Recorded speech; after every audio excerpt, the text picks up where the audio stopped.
Well, it's here. The Ship with Darren Smith, here on Sports Radio 810 WHB.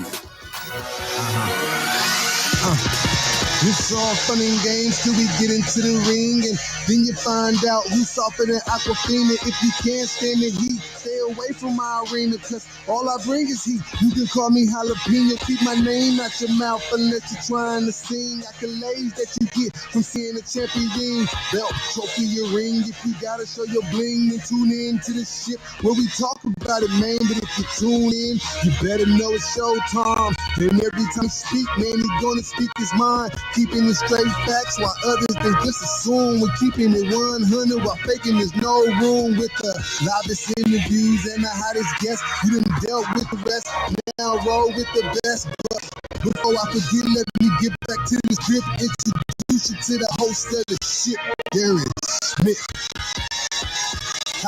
Good morning and welcome to Ship here on Sports Radio 810 WHB. Ship with Darren Smith. We are live this Sunday. Beautiful day that the Lord has made, special sports gods up above.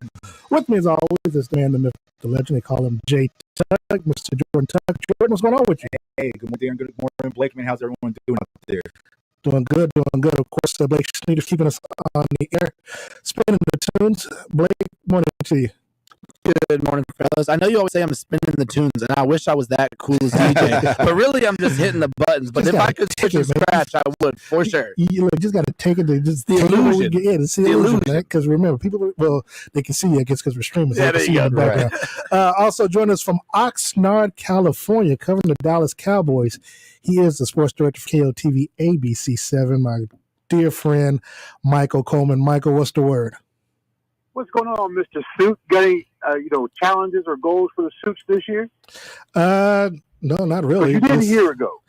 Yeah, no, don't have any real challenges. Just trying to make sure that we get, obviously some new suits and stuff in store for this year. I talked to Todd actually just a few days ago, and he says he's got some ideas for me for this upcoming season. So we're waiting to see. Now for the preseason, just going to do the polo look. Not try to do too much right away, but when the season begins, yeah, we'll have something in store. And good morning to Blake and Tuck. How you guys doing? Hey, good. How's things going on out there in Cali? It's going well, man. We missed each other Friday because of the schedule situation, but when you get out here, you're going to enjoy the weather. I promise you. It sounds lovely out there. So speaking of, look, we'll get to what Mike's been doing out in California and get to some Cowboy news soon enough. But of course, at the top of the hour, we'll be joined by Jeff Chadiha of the NFL Network. We'll get his thoughts on training camp. He was up in Kansas. He was up in St. Joe with me yesterday. Of course, he covers the NFL for the NFL Network and NFL.com. But first things first, yesterday at Chiefs training camp, offense looked pretty average yesterday. Wasn't one of the offense's best days. We spoke to Eric Bieniemy yesterday after the practice, and he says that if he had a grade between average, good, and great, he said they were average. I did ask him what's it take for him to see a team that is average, practices average, to be great. Talked about obviously being more sharp, being more focused. Not saying that they wasn't, in his opinion, but there was a lot of things that was off with the offense on yesterday. We got a chance to talk to Marquez and say I got the man's name correct. He's like, make sure you guys pronounce my name right. No, we got you, Marquez. Right. So even though when I said it like that, he smiled. So okay, got his name right. But when we spoke to him, he's been pretty impressed about what this team can do. What's very interesting, though, is that they have higher expectations, which I guess as a player, you should. They have higher expectations on what this offense can look like than even I initially did when I was at an OTA practice earlier this summer or the spring. And, I took a picture of the group of the wide receivers. Like, okay, I can see the potential that's there. And they have seen and they have shown some stuff throughout training camp thus far. And I was looking up the Chiefs' stats over the last 15, close to 20 years. And I think twice they've been just a shade under. I think one year they were shade under like 20 yards from total of 7,000 yards of offense. For me, for this team to be successful, I think they actually have to hit that 7,000 mark barrier. Now, obviously, that means Patrick Mahomes throw for about 5,000 yards. Now, of course, health and all that comes into play. But with the number of running backs that they have out there, you look at Pacheco, you look at McKinnon, who we spoke to as well yesterday.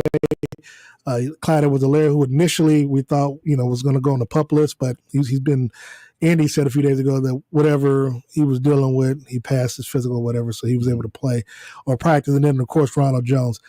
When I asked Jerick McKinnon about that backfield, he said that they all bring something different, and because they're all shaped, their body sizes are different, it gives them different aspects to the running game that opposing teams may not be able to prepare for because you don't know which direction that the Chiefs are going to hit you from. Mm-hmm. And Jordan, I will say this. For me, I'm old school. I don't know. Maybe it's because of the Dallas Cowboy fan in me where I think that they're going to go back to 2016 Zeke, but also Emmitt Smith days. I think that for me, for this team to be successful, they need to have a greater balance of on the offensive side of football where I think they need to rush for at least 19. Well, they rushed for they were 45 yards short, I think, last year, 2 years ago. I think it was 2 years ago. So they were about 200 yards short last year. Mm-hmm. I think if they can somehow get to 2,000 yards rushing along with Patrick's passing, I think that will help them because I think if they get a lead, they need to be able to run the football enough to kind of keep the other team's defense or offense on the sidelines. Yeah, so let me ask you this, Darren. When you look at the Chiefs running game, do you think it's going to be more by committee, or would you prefer to have, quote unquote, the two guys that you can lean on? Because I feel like sometimes when you have too many questions, going to be which ones do you lean on? Exactly. Yeah. I have a lot of just be honest. That's if there's a weakness, it's even called a weakness that they have so many options that it's hard to say who I would want to see because Pacheco was running with the first team some yesterday, but Andy's got this thing where they're rotating a lot of players. Of course, but we know about the left tackle position, but they're rotating players, which I think is a good thing too, because again, next man up type thing, but also you build confidence for those younger players to, okay, I'm working with Patrick in the ones, my number could potentially be called. And if so, boom, I'm not going to be afraid of the bright lights. So I do, man, it's funny because I feel like I'm contradicting myself with every sentence, but I like the fact that they're doing it because, again, you do want to get them as much experience as possible. And if a situation comes up, because you have so many players, that if somebody goes down, they can come right in and not have any drop off in production. Yeah, because I think the depth is going to be helpful. But I think what you mentioned earlier, Darren, is like there's a lot of different when it comes to like the running back games. We compare like McKinnon to Rojo and things like that. So it's going to be interesting to see how the running game plays out in Kansas City because I think that the Chiefs want to become more balanced. And I think when you look at some of the losses that they had, not only last year, we go back to the 2020 Super Bowl, it was just like the run game being off of balance. That's what they miss from the championship year that they had in that Super Bowl versus the 49ers. Mike, we talked to Trey Smith. I think it was Wednesday. We talked to Trey Smith, and one of the questions I asked him was about the physicality, and what type of identity that they want. Obviously, last year you brought in Joe Tooney, you brought in Creed Humphrey, Trey Smith in the draft. Those two, you got Orlando Brown in the trade, and then, of course, Lucas Niang. I mean, so you basically essentially had a whole new starting five offensive line. And one of the things that they wanted to make sure that they were able to do was to impose their will and impose some physicality against their defensive opponents. According to Trey Smith, Mike, same identity that they want to do this year, but they want to do it at a greater depth than what they did last year, which for me goes back to they kind of want to run the football a little bit more. Well, and I think that'd be wise. I mean, that's one thing about the Mahomes era and Coach Reed is the running game has been average at best because he really didn't have to do much because of everything else going on. You don't want your offense to be predictable, and you want to, and I think they got to. I mean, I know Chuck had asked, would you ask you if you rather be run by a committee or one guy or that one guy, that guy, like it was during the Jamal Charles days. I'm like that guy, that I want that guy to be that person to run that rock, and you got the depth. There's no question about it. But I think you mix that run game in there and you just continually on a consistent basis, you keep that defense off balance because they're used to, I think when defensive coordinators strategize against the Chiefs, what they do is, how do we stop Mahomes? They don't talk about the running game. So I think you got to have that running game. I think now because there's enough of Mahomes on tape, not that they've stopped him, they may have slowed him down, but you got to have that other element, I believe, in this offense, and they got the studs. There's no mistake about it from what I understand. They got the guys to be able to do it. So I would like to see one of those running backs stand out and be the guy and be able to contribute to that passing game as also a receiver. Keep that defense off balance. When I look at the group of running backs, I swear, look, I fall in love with the 2018 Chiefs so bad because they had such a great balance before that tape came out with Kareem Hunt. And I mean, and I tell people, man, everybody, wants to say that Buffalo and Kansas City game was the greatest game that was ever played last year. I'm like, no, it really wasn't. I mean, for me, the best game that the Chiefs that I've seen them play offensively was a game that they lost, and that was against the Rams in 2018. I mean, again, they scored 105 points in a matter of 60 minutes. Now, Patrick had 5 turnovers in that game. He had 3 interceptions and 2 fumbles, but he also had 6 touchdowns. And just the manner in which that game was played, with Kareem Hunt running and scoring on the ground, of course, catching the ball, you had Travis Kelce, Tyreek. I mean, it was just a game that went back and forth. Now, granted, team didn't have no defense. Now, we'll get to the defense in a second. I'm still kind of worried about this defense, because they're going to be young. They're going to make some mistakes. But I think, according to what Justin Reed said, which I tend to agree with, if they're going to make the mistakes, they're going to make it at full speed. So I like that because they're going to be going after it. But I just feel, looking at this offense, that I'm trying to figure out who's that back on here that's like Kareem Hunt. And to be honest, I think it's Pacheco, just because of his body frame, and you could probably think Rojo, but man, I got to go with Pacheco. But I just think that for this team, because you still don't know what they're going to be with these wide receivers, I just think, and I've seen too many games, because this will be my 5th year covering Patrick's NFL career. I've seen too many games where they get a lead, but they keep trying to get those fantasy stats for Patrick to, which I get it. You want to bolster his MVP. I get it. But I also think that if the more wins you get, the better off you get a chance to bolster his claim for MVP. I just think that if you can get a 2 touchdown lead, which this offense can do it, and I do think that they can do it quickly enough where they can kind of rely on the running game some. I think, especially when you look at their schedule, how hellacious it's going to be, because Phoenix, or Arizona as you want to call it, they're going to have a lot to prove in this first game out. Obviously, everything going on with Kyler Murray, they're going to come out, he's going to have to come out smoking. So the question is, defensively and offensively, how can the Chiefs, make sure that they get off on the right track, put themselves in a position where they can kind of keep Kyler and that offense on the sideline. I just think that if the Chiefs are able to establish a good running game throughout the season, I think that's going to help them, especially in a tough AFC West, because I know we're going to talk about that with Jeff Chadiha later on.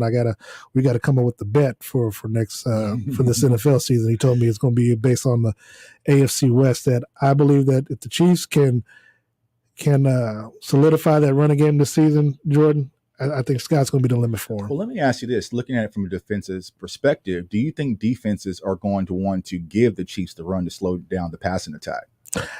I think they're going to challenge the Chiefs to run the football. Because the thing is, nobody knows what to expect with the offense or with the wide receivers.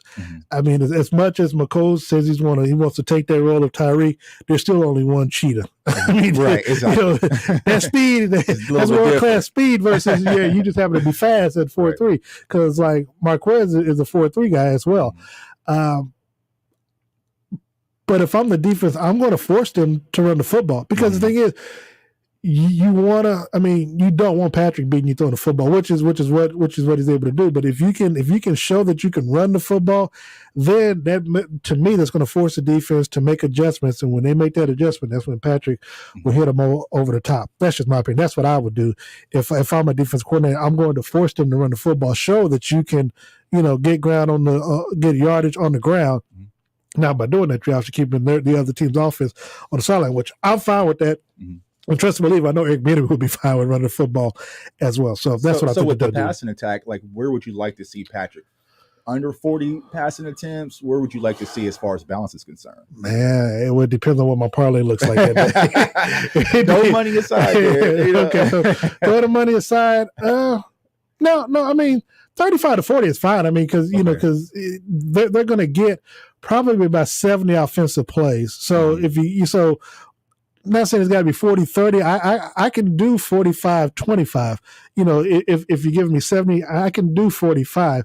But again, it depends on how the drive is looking. And so if they're able to strike quick, then I would like to see 30 passes, because he doesn't with the way the offense is and the way they like to strike, he doesn't need a lot of attempts to beat you. I mean, you give him that many attempts because you're trying to inflate the stats and stuff. But last time I checked, 289 yards passing, 4 touchdowns, 0 interceptions, still can still get you some interceptions. Can still get you some MVP votes. Mike, your thoughts?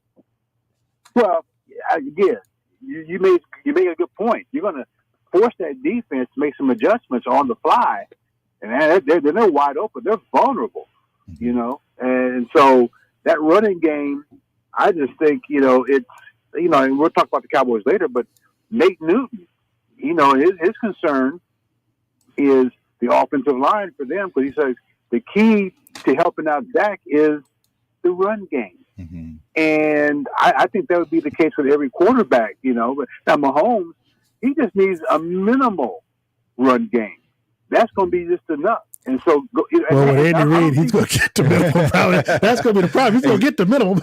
Yeah, right. That's just it. That's Andy's name right there, right? We haven't really known Andy.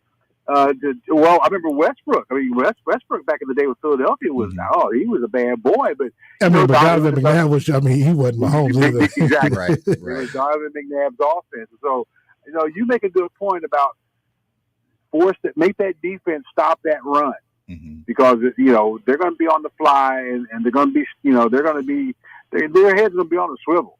Anyway, and one quick thing that having a run game established will help your young defense, which we're about to talk about here in a second as well. Oh God, yeah. Because you don't want them out there on the field. Well, and that's the other thing too. See, I swear. And look, man, and a lot of times people ask me, Dan, are you a Chiefs fan? I'm okay. I am, but I'm not. What I have to cover is I got to be objective. And so when I point out what I feel are deficiencies is not to poke holes in the Chiefs and I think they're going to do bad. Trust me, they do well, I do well. They go to Super Bowl, I go to Super Bowl. I'm going to go anyway. But so it's like I want them to do well, but the thing is, there are weaknesses that can be exposed, and it's like you want them to address it early so it doesn't come back to bite you again.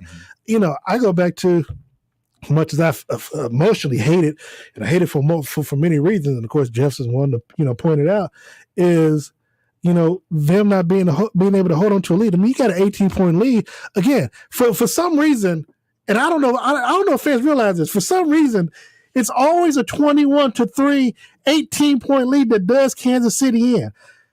People remember 2017.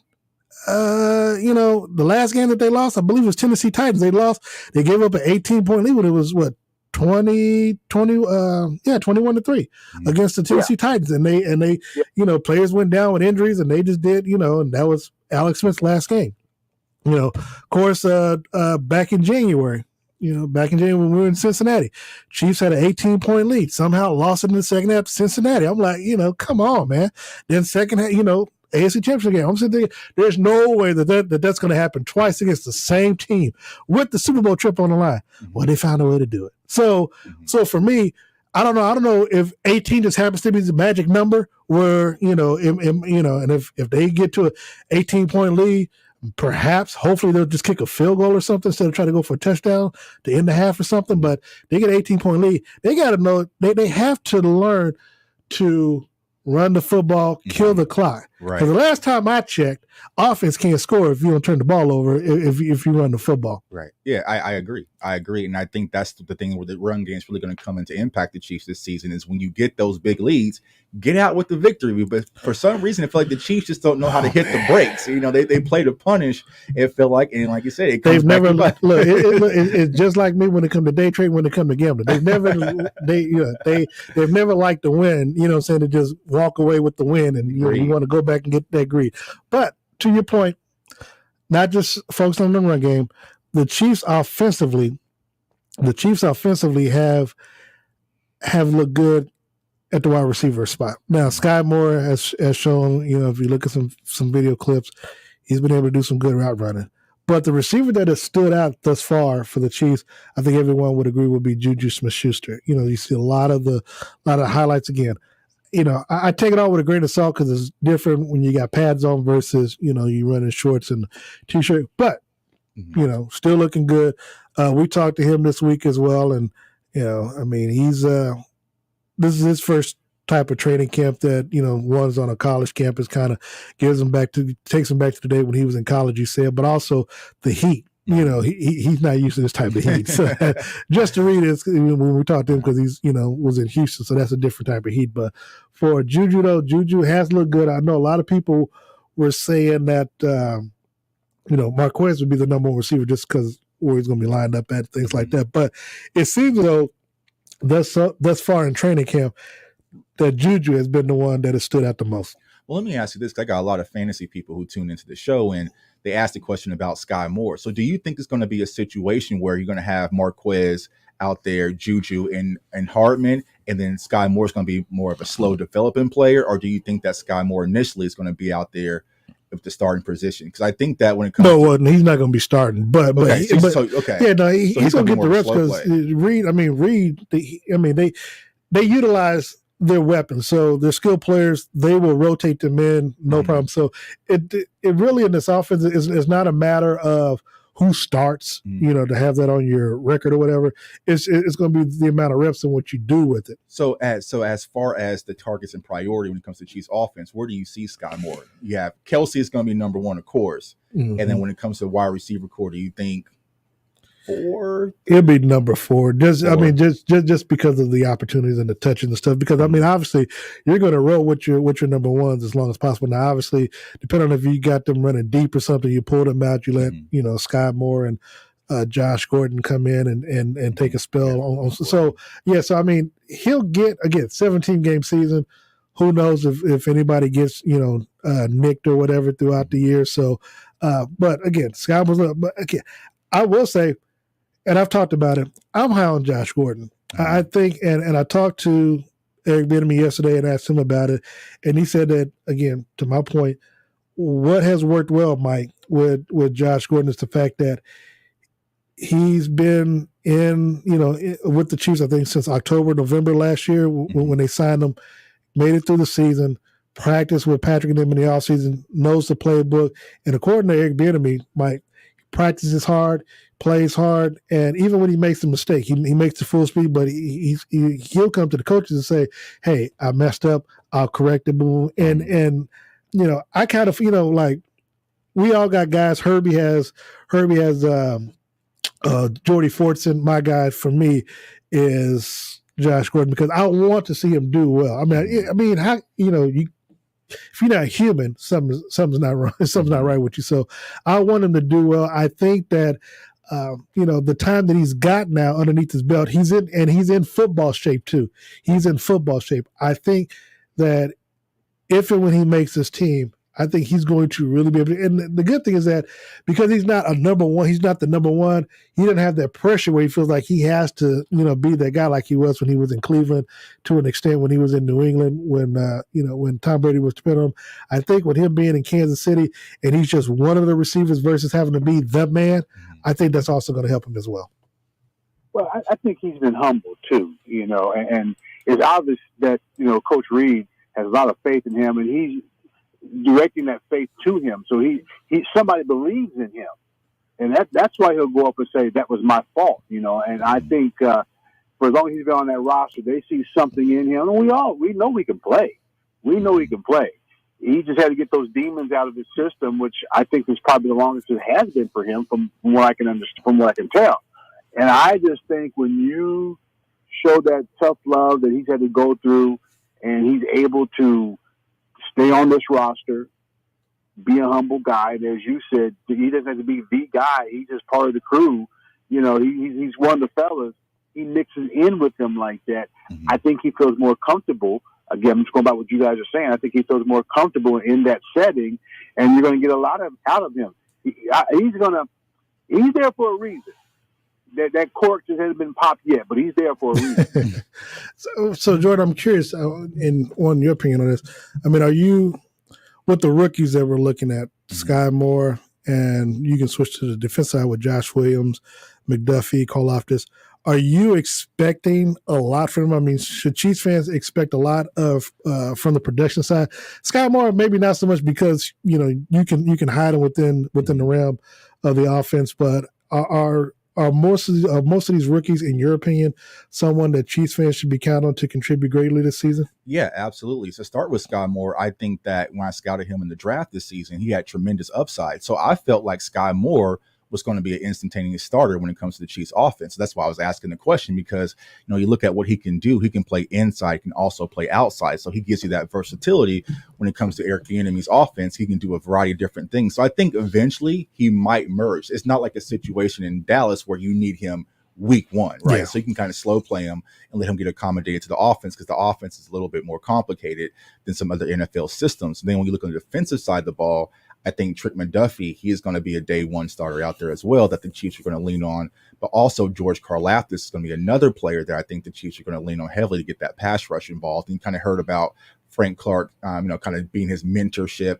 and taking George under the wing. So I think those would be the first three guys you'll probably look at to have that instant impact. And then you might see like Leo Janelle kind of emerge at the linebacker position and so on. But I think those would be the three core guys Chiefs fans would definitely see week one, week two, having some impact with the roster. And, of course, the Chiefs this week signed Carlos Dunlap as well to a one-year deal for $8 million at the defensive end.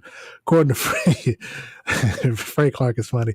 According to him yesterday, he's like, we asked him what I know he's got 96 sacks. I mean, that's enough. That's enough for me. Right. Now I tell people, you can't get Frank going. You get going, he's going to drop some S-bombs, which he did.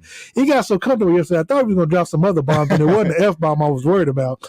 He said he was showing maturity, though. He said he was. Well, and look, we'll talk about that now. I mean, the big thing is, I asked Frank, about his sudden Wells, because we had seen pictures. I'm like, damn, well, I mean, I'm thinking Whitney Houston at the time, crack is whack. But granted, I know he doesn't do it, so I'm being facetious when I say that. But when they talked to, they were showing pictures, I was like, I hadn't seen. Well, he wasn't showing up for OTA, so I didn't really know like his situation. But then when we got a chance, because we hadn't talked to him since January, I think it was. So, I had to ask him. I was like, bro, sudden weight loss, like, what's going on? And he said that he had been dieting, he stopped drinking alcohol, which I had heard that he had stopped drinking maybe about 4 or 5 months ago. So I wanted to let him say, because I didn't want to say, because I saw it on social media, I wanted him to address it first. And so when he mentioned it, then I got a chance to follow up and, why that, because I was wondering, well, how much were you drinking? Was you drinking like it was water or something? Because, generally when you talk about you giving up alcohol like that and you quit 4 or 5 months strong, you was really going heavy in it. I mean, and look, I'll be honest with you, man, there were times when he would come to the podium, I'm like, and I've said this to, there's something wrong with Frank, so, whether you can see it in his eyes, his words slurring, I'm like, don't bring him to the podium like this, because he, and so right. In fact, he was able to address it and talked about, the biggest thing he said about it is that you have to grow up sometimes. And the fact that he was able to address those demons, he said he spoke with Andy Reid in the offseason. Andy says that I know what type of player you are. You know what type of player you are. You didn't have it this past year. So, and he wanted to stay. Did ask him about his current legal situation. He says that it should be wrapped up sooner than expected. So, of course, you still have to go through the personal conduct depending on what happens with it. So we'll see what happens with that. But all in all, Frank said, like, now I don't know what his weight is though, because he's a defensive end, but he looked like he looked like a 220-pound linebacker. So again, he says he's still strong. He says he's he lost the weight, he gained strength. I personally being 6 feet from him, I don't see it. I don't see it in his arm. So, hopefully he'll show us something when the season starts. But that's what it is. I think a lot of players you're seeing across the league are starting to lose a little bit of weight because of the 17 Well, Frank lost a lot of weight. It's drastically. Well, because he said he was up to 260 last year. So where do you think he's now, like 240-ish? I told you he looked like you 220-ish. Ooh. That's what he looked like. I mean, yeah, you know, 10 to 15. You know what I'm saying? I can understand that, but that's a. If you look at pictures, I mean, that we just took, photo from yesterday from his presser. Just look at his arms. Mm-hmm. I mean, his arms, they tell the story. Mm-hmm. Which, I mean, there's a reason why players sometimes wear cutoff sleeves or long sleeves or whatever like that. He's been wearing long sleeves a lot lately. So, it changes a lot when you're in the trenches, man. Yeah, well, yeah, and now hopefully, and again, this is his first week of camp. We haven't seen him in OTs or anything like that. So hopefully it's conditioned everything, and we'll get a chance to possibly see next week against Chicago. Oh man, it's next week. I'll go to Chicago next Saturday. To see what they look like. So yeah, I'm interested. Mike, so look, from your perspective, when you hear Frank Clark talking about giving up alcohol, because granted, well, like I was trying to get it out of him, but I did want to know how he lost so much weight. But when you hear a player kind of open up in the way that he did yesterday, talking about, giving up alcohol, knowing that he needs to play better and taking a lot of onus for his play and production over the last year, what does that say to you? Well, and I saw the sound and I read about it. I was like, wow, did he have a problem? Did someone tell him he had a problem? And Mike, let me. I'm sorry. Let me jump in. He did say, when I asked him about the drinking, if he had a problem, he said that he had been drinking since his Michigan days. He said it was a big party school. He said he just liked to drink. But you brought that into the NFL as well. Now, granted, he had a rough childhood growing up. I mean, for people who know his background, he had a rough childhood. So he probably could have been drinking before he got to college. I'm not trying to be naive or anything like that. So the fact that he said that he did it heavily in college and it kind of followed him into the NFL, and here you are, I think 5-6 years later, where you realize, okay, this is going to be a problem, especially if I want to continue to be productive and have, my time here in Kansas City. So that's just to answer your question, Mike. He said that he was okay. He had started heavily when he was in college. Well, then just think how good he can really be if he's been in the league this long, having that issue, and now he's trying to put it to the side. I think this is part of a way of him cleansing himself.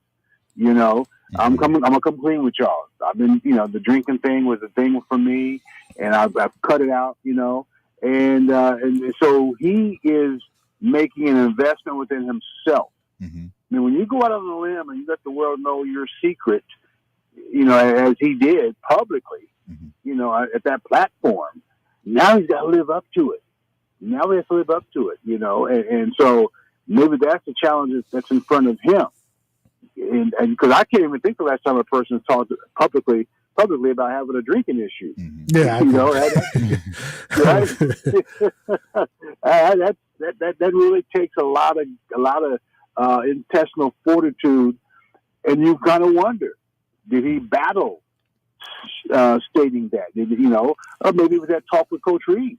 Well, that too, but but one other thing, and it's funny because it kind of made sense that there were times over the last, I guess he's been in with 3 years since the Chiefs won Super Bowl, so the last 2 years where he would be sitting out of practice for intestinal, for stomach stuff, and I always joked about he had bubble guts, but if you stop thinking about it, could have been alcohol poisoning. It could have, it could have been, the alcohol stuff that, and then of course, being dehydrated, stuff like that. So I think all that come into play, and then of course when you look at the situation you put yourself in on the legal side where you get into trouble, that can impair your judgment. So again, at the end of the day, he's taking a long look at himself and decided, I don't like who I am. Exactly. And there are people who are relying on me, and I cannot any longer let them down. Now, we don't know about it, but those in his circle know about it, and that's who he has to pay his debt to. Yeah. Well, let's take a quick time out. We'll come back. We'll talk about a little bit more on the defense and talk about some of these rookies that are running with the first team. And then we'll also see what Mike's got going on out there in Oxnard, California, covering the Dallas Cowboys. Keep it locked into the show with Darren Smith here on Sports Radio 810 WHB. It's Mama Mary here with Greengrass Cattle Company. Summer is here, and that means grilling season. Greengrass Cattle Company has premium pasture-raised steaks, burgers, brats, and hot dogs, perfect for any grilling occasion. Greengrass Cattle Company is locally owned in Weston, Missouri. We raise premium Black Angus cattle to make sure that you have the highest quality steak possible. We also deliver straight to your door. Stop by our store in Weston or visit greengrasscattleco.com. It's time to fire up those grills and smokers. Get a great deal at Smoke and Fire with up to $200 of free accessories with your grill purchase. Napoleon, Memphis, Fire Magic, Kamado Joe, and Primo. Easy to use, easy to clean, and easy on the fuel. Always the largest selection of seasonings and barbecue accessories. Shop local and save. Think family, think friends, think Smoke and Fire. Listen to Sports Radio 810 WHB Monday, Tuesday, and Wednesday for your chance to win tickets to a special screening of Bullet Train from B&B Theaters. Talk to me. I am ready. You are getting the new and improved me. I think you might be forgetting what you do for a living. Take the gun. Every job I do, somebody dies. I'm not that guy anymore. Listen Monday, Tuesday, and Wednesday to see a special sneak preview of Bullet Train at B&B Theaters. Listen and win with Sports Radio 810 WHB. Dear Mainland, aloha. We've been hearing about all this multitasking you're up to. Texting while calling, while emailing. Maybe sometimes you take a little break and do just one thing. Allow me to demonstrate with a big wave from Kona Brewing. Single tasking. One life, right? Mahalo. Single task tonight with a big wave from Kona Brewing. Mahalo for drinking responsibly. Copyright 2021, Kona Brewing Company. Hi, Tyler Reed. ReedBuickGMC.com has over 200 Reed-certified pre-owned trucks, SUVs, and cars ready for delivery. The Carfax, up-to-date maintenance details, and market-based pricing are all at your fingertips. Photos, videos, and all the details you need to make a decision on your next vehicle. Visit ReedBuickGMC.com today or call now 800-291-9406 and shop with confidence. Reed Buick GMC is values-driven. I want to make the most of summer without breaking the bank.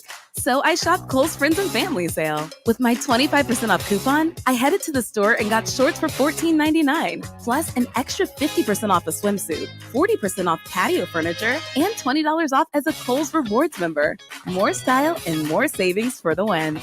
Select styles, $20 off of $100 valid in-store only. 25% offer ends July 31st in-store only. Some exclusions apply. See store or Kohl's.com for details. Hi, Chiefs fans. I'm Brandy with Stony Creek Hotel and Conference Center in St. Joseph, Missouri. Are you looking for the best place to stay for training camp? Join us at Stony Creek Hotels while you're in St. Joe. We've got unmatched amenities, lodge-like accommodations that you and your family will enjoy. With complimentary hot breakfast, an indoor-outdoor pool, and free Wi-Fi, you can make camp a mini vacation. Book your stay today at StonyCreekHotels.com or call 1-800-659-2220. This is Solomon Wilcox of PFF and Sirius XM NFL Radio, and you're listening to The Ship with Darren Smith on Sports Radio 810 WHB and ESPN Kansas City.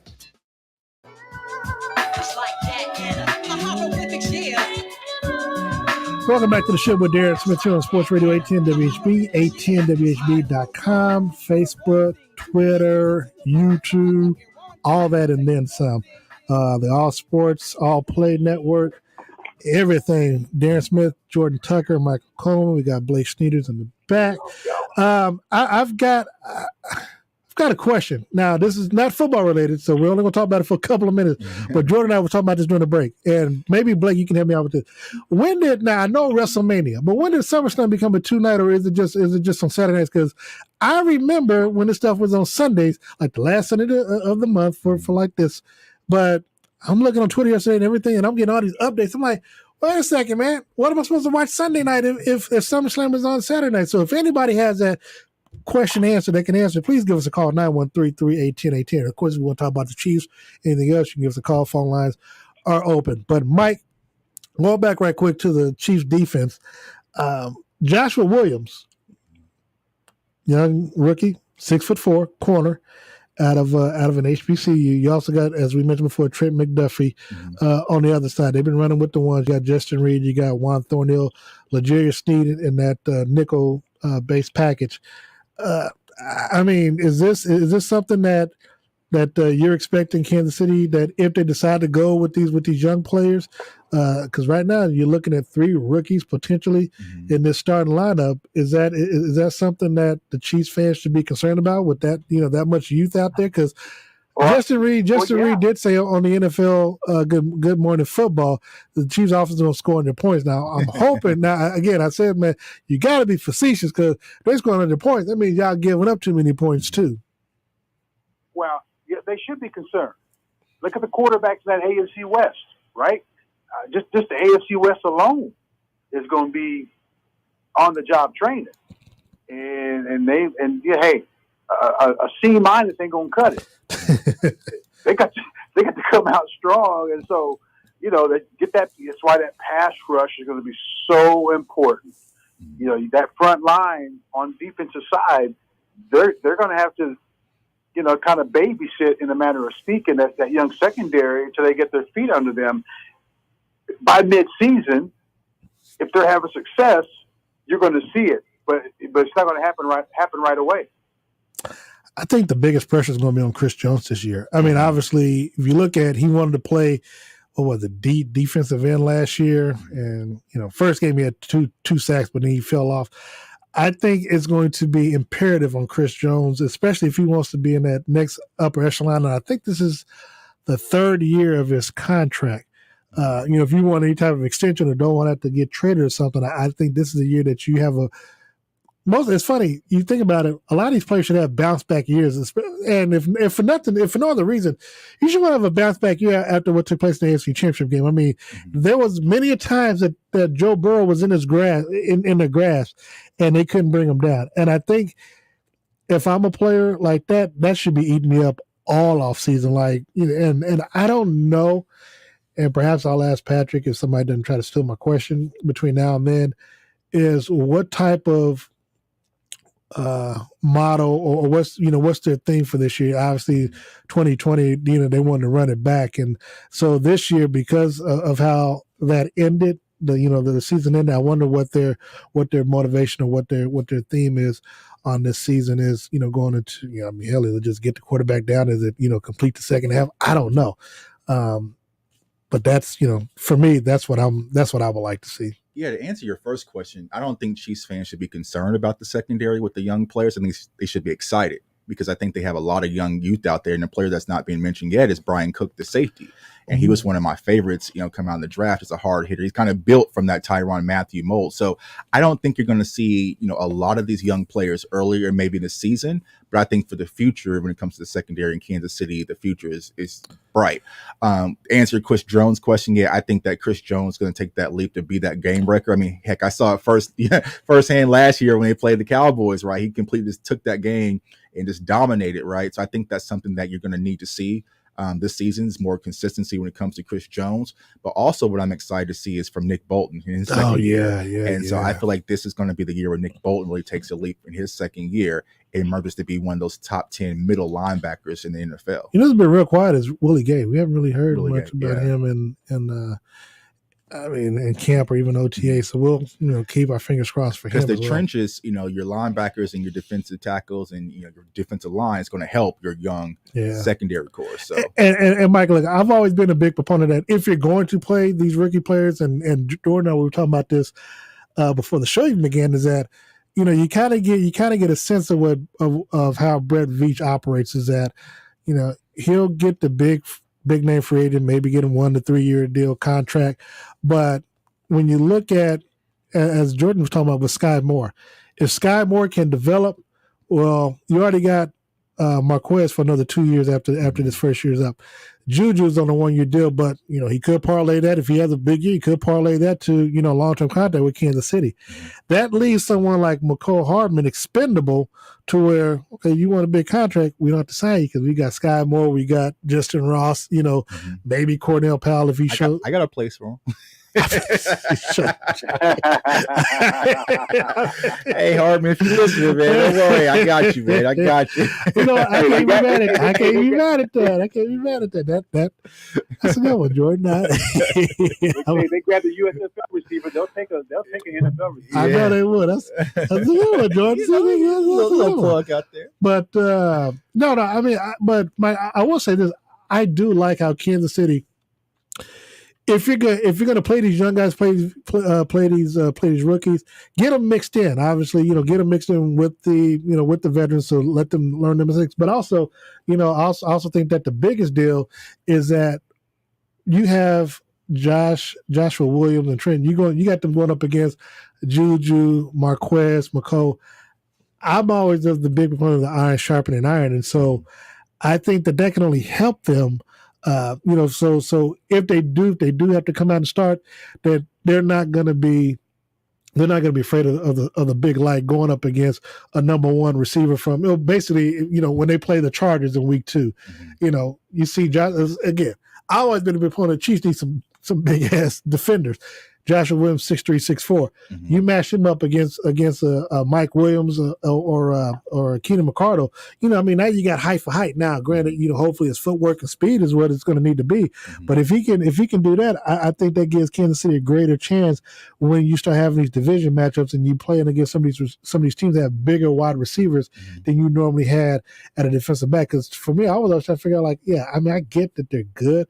But man, you got 6'4" against 6'1", 5'11". I'm gonna throw it up over the top, every time, and just let my receiver out jump your defender because he's got 4 or 5 inches on him on top of whatever his vertical is gonna be.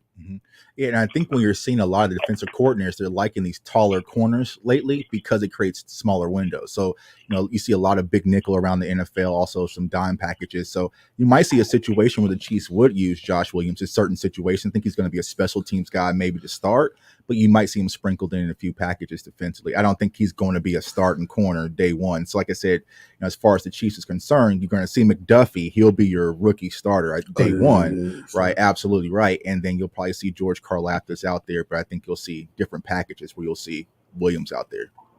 Well, I do like the fact that if nothing else, that he's going to get his chance to shine and get a chance to get some experience. And Chiefs are going to be doing a lot with these rookies and their draft picks because one, they're cheap, relative, right? And at the end of the day, if somebody wants to play hardball, it's going a different direction. Like again, they brought in a couple of left tackles last week to start training camp, and they're doing a rotation. So, but you can tell that there is a difference between Orlando Brown and whoever else is out there. So we'll, wait and see how that plays out. But Mike, I know we got you for another 10 minutes or so. I want to check and see what's going on with you out there in Oxnard, California. What have you been seeing in your coverage of the Dallas Cowboys this week?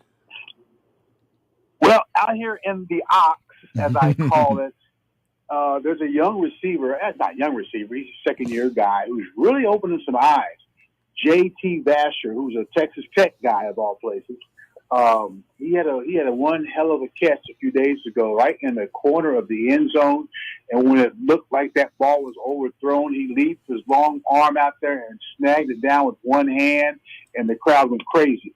Now, prior to that practice, to that day, no one even asked about this kid. But when he made that catch, who was the number one person everybody wanted to talk to was this guy right here. He's been on the roster. Are you familiar with him, Tuck? Yeah, absolutely. So I was kind of the one who found him last year. So I did a draft video on TV. Look at Tuck trying to I'm smiling.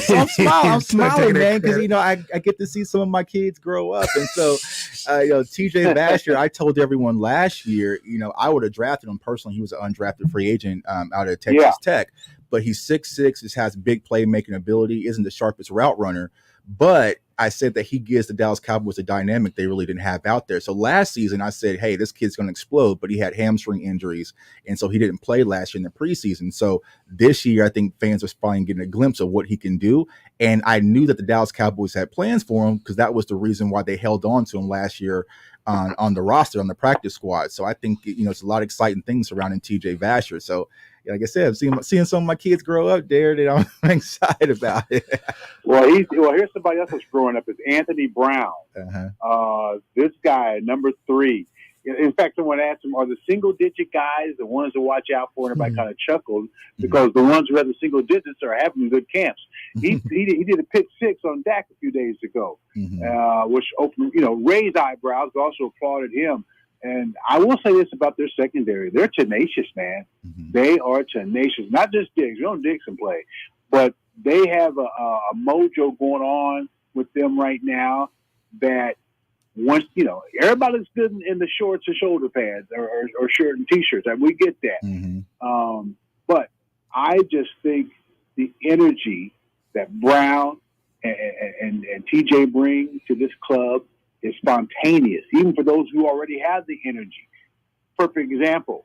They gave us Micah Parsons at the podium a couple of days ago, and I asked him, are you concerned about being cautious of living up to what you did last year? Like the word is pressure. He's like, I don't believe in pressure, is what he said. He said, my thing is, if you can't live up to what you did the year before, then you don't belong here.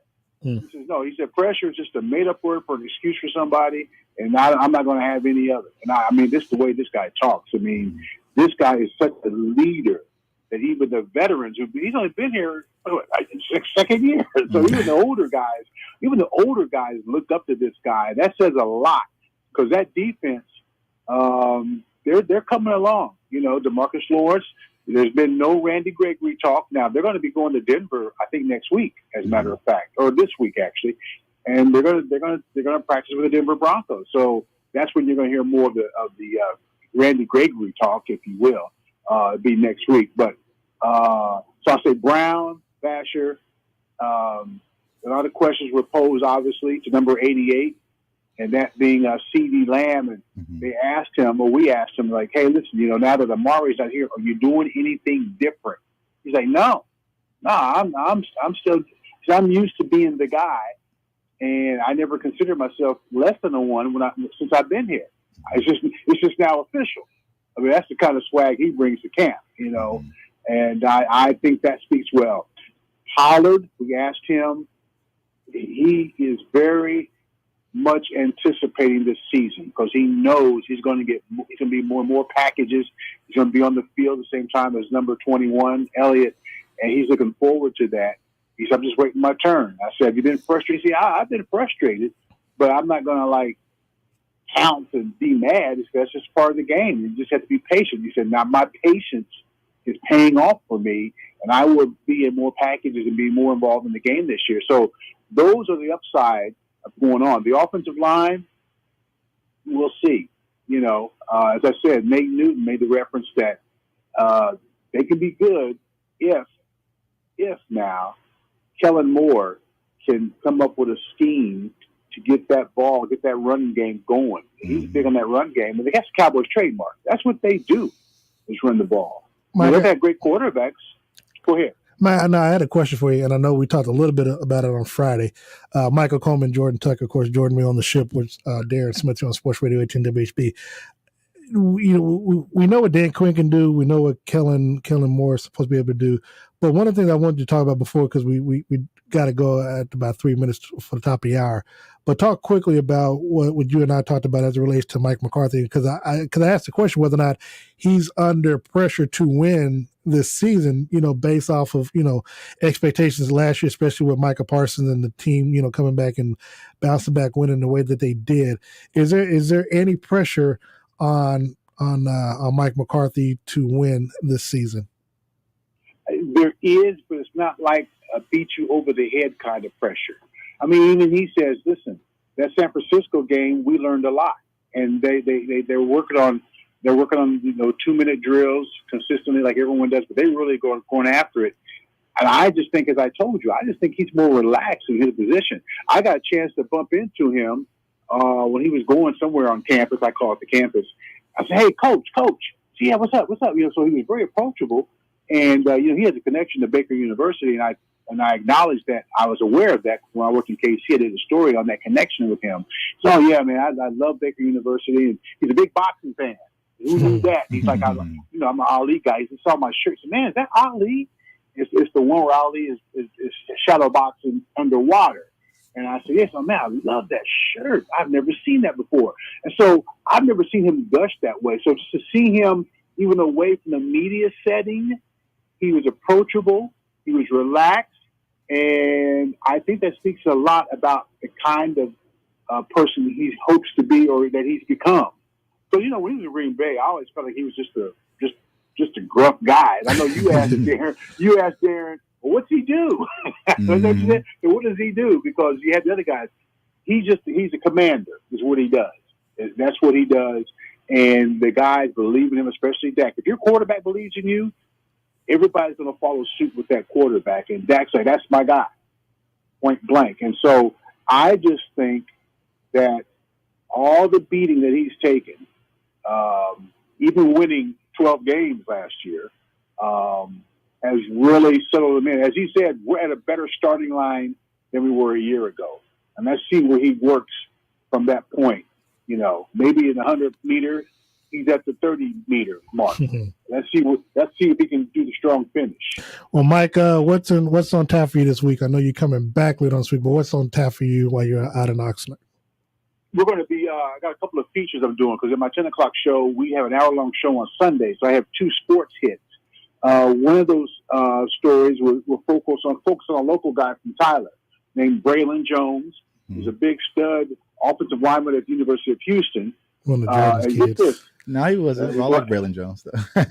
And he was a valedictorian of his 2016 high school class, and he kind of shies away from that. When I brought it up, he said, well, yeah. So, he said, I'm proud of it, but I don't like to talk about it. I said, why don't you like talking about it? I said, well, I don't want people to think that, I think I'm all that. I'm out here to play football. I said, well, listen, aren't many, I wouldn't imagine, on this team that were valedictorians, and there probably might be. I said, but you're the only one listed in the manual that you are. So I'll be doing a feature on him, and we'll be also focusing in my second sports hit on Micah Parsons and his whole thing. I mean, this guy here is cut out fried foods, and he was quick to say, as if it's a bad thing, I'm not a vegetarian. Well, that's okay. It's okay if you are, but he's altered his diet. He's altered his lifestyle a little bit. Not so much like Clark was talking about, but he's talking about some things he's done. Sugar, the younger players, they get it. They know they want to be great, and they know if they want to have a career like Brady, be around for a long time, they've got to do the right thing with their bodies. All right. Well, that's Michael Coleman, in from Oxnard, California. We'll have him back next week. Mike, quickly, and I mean quickly, Hall of Fame game Thursday night, Jacksonville Raiders. Who you got? Jacksonville. Sad part is I agree with Mike on that. So, Mike, we'll talk to you next week, man. Have a safe trip back. All right, we'll take a quick time out. Shout out to my mama, Nina Howard. She's tuning into the radio. She's, told me I better shout her out. So, shout her out. So, I want something at Red Robin on you when I get there after the show. We'll be back. When we get back, we'll be talking to Jeff Chadiha of the NFL Network. Keep it locked into the ship right here on Sports Radio 810 WHB. This is Rob Parker from FS1 and Fox Sports Radio, and you're listening to The Ship with Darren Smith on Sports Radio 810 WHB and ESPN Kansas City. My friend and I are taking a trip to Mexico this year, but neither of us speak Spanish. So we downloaded Babbel and started learning Spanish fast. Want to get conversational in another language in as little as 3 weeks? Babbel's quick 10-minute lessons were designed by language experts to be the most efficient and effective way to learn a new language. ¿Cómo te llamas? ¿Cómo te llamas? Babbel, language for life, celebrating 10 million subscriptions sold. Now try Babbel for free at Babbel.com.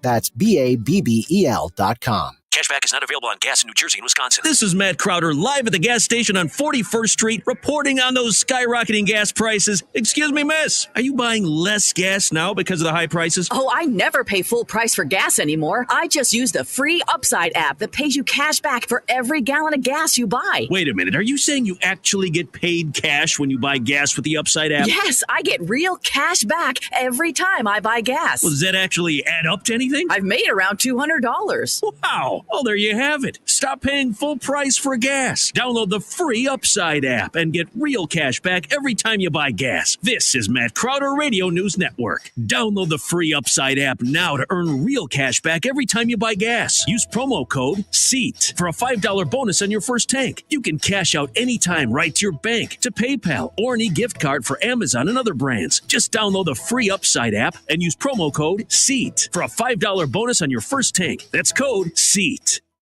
For NFL action, there's only one station to follow all season long. Sports Radio 810 WHB. Sports Radio 810 is the home of NFL Sundays, Thursday, Sunday, and Monday Night Football. And Sports Radio 810 is your home for the NFL playoffs. Follow the NFL on Kansas City's hometown radio station, Sports Radio 810 WHB.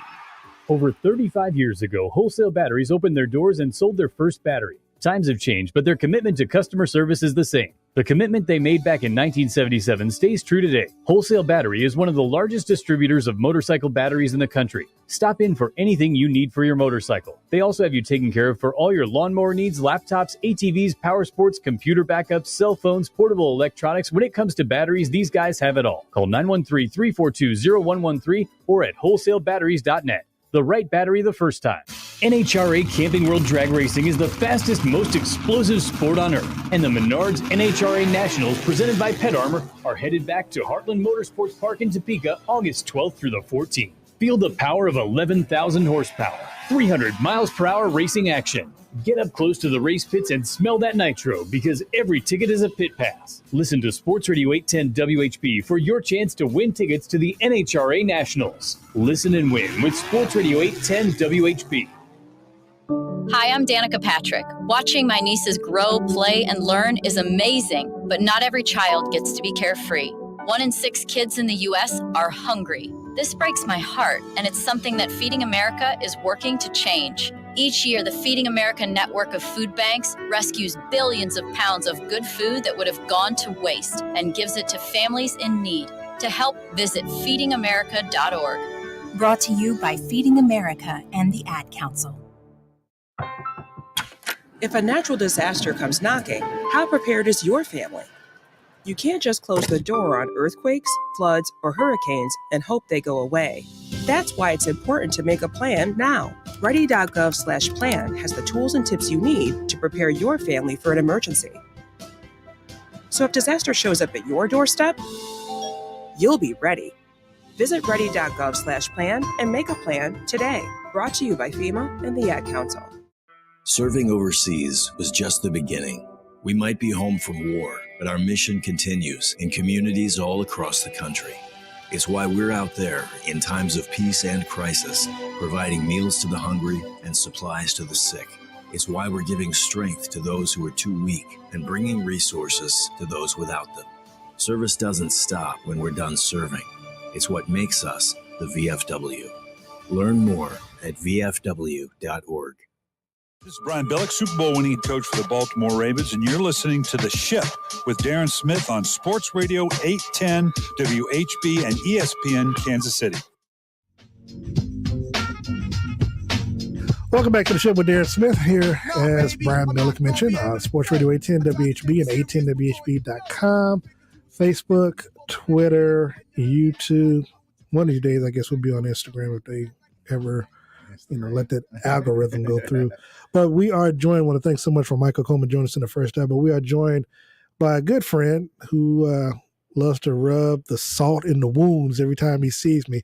He is from the NFL Network and NFL.com, the one and only Jeff Chadiha. Join us. Jeff, good morning to you, my friend. Good morning to you, man. How are you feeling? Still feeling pretty good. Still feeling bad from our last conversation and what took place back in February, but all is well, all is well, all is well. Question for you. I believe yesterday was your first camp that you had to work this season. I know you were there Friday with your son. What you saw so far, what are your thoughts on the Kansas City Chiefs and what you've seen? Well, it's early, but, I think that there's good energy around the camp. There's a lot of excitement, whenever you have change.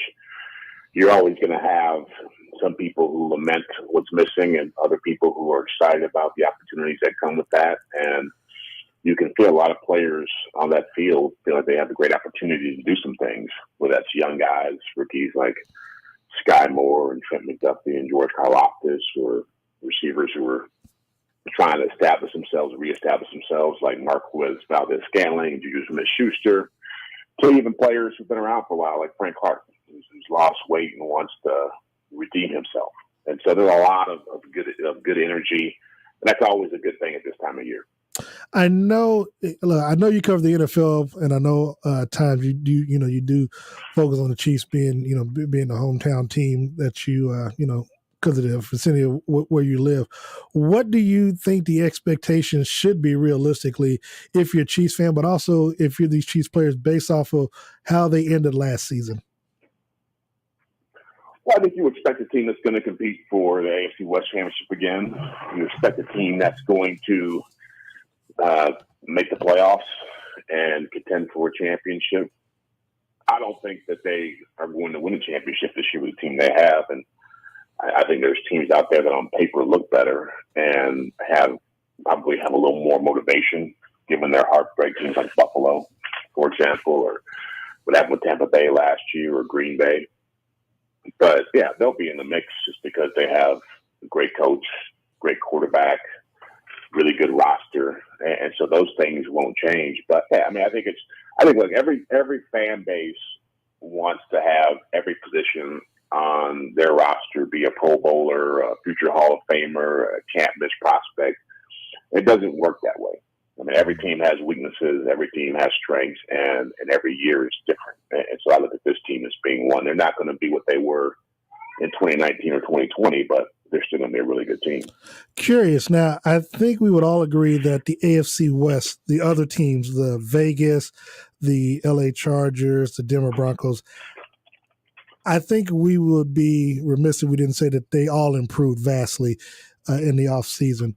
Compared to the moves that they made to what Kansas City did, did you see Kansas City improving on what they did last year, or stagnant, or going backwards compared to the moves that the other teams in the division made? I don't know. That's pretty. They didn't go backwards, and they weren't stagnant. I think that they've gotten better at some spots. I think they're better at running back. I like Braylon Jones. I like Jared McKinnon coming back in the fold. They're better at offensive line because you've got guys who are a little older now, like Trey Smith and Creed Humphrey, even though the Orlando Brown situation is up in the air. I thought they got faster on defense, which I think was a big issue for them. You saw that as the season played out last year. And so, yeah, you lose to Tyreek Hill. That's a big loss, but he's the only guy they lost. Tyrann Mathieu to a certain extent because of his leadership. But Tyreek Hill was the only guy they lost where you felt like that's a big blow to their offense just because of what he could do. But again, the hope there is the quarterback is able to grow a little more and make up for that and be able to make guys better than what they are, which is when you're paying a guy $45 million a year, he better be that kind of player for you. Jeff Chadiha joined us on the ship with Darren Smith. He is from the NFL Network and NFL.com. Jordan. Hey, Jeff. So you mentioned, there's a lot of teams around the league with weaknesses. When we look at this Kansas City Chiefs roster as it's currently constructed, what do you think is the biggest weakness? Well, I mean, right now, you don't know what they're going to be on defense.